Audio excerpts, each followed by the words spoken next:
Roshanara agro ফার্মের পক্ষ থেকে প্রবাসী ভাইদের জন্য 5টি অত্যন্ত গুরুত্বপূর্ণ পরামর্শ নিচে দেওয়া হলো। 1. না বলা শিখতে হবে। কাউকে অহেতুক টাকা ধার দেওয়া যাবে না। নিজের কষ্টার্জিত অর্থ রক্ষায় প্রয়োজনে স্পষ্ট করে না বলতে জানতে হবে। 2. আপাতত বাড়ি বানানোর চিন্তা বাদ দিন।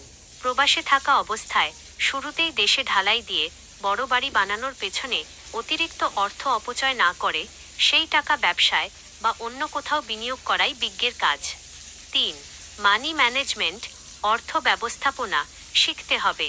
উপার্জিত টাকা সঠিক নিয়মে জমা রাখা ও খরচ নিয়ন্ত্রণ করার কৌশল বা মানি ম্যানেজমেন্ট শিখতে হবে। 4. নিজের দক্ষতা বাড়াতে হবে। প্রবাসে কিংবা দেশে ভালো অবস্থানের জন্য প্রতিনিয়ত নিজের কাজের দক্ষতা বৃদ্ধি করতে হবে। 5. জমি ল্যান্ড কিনে রাখুন।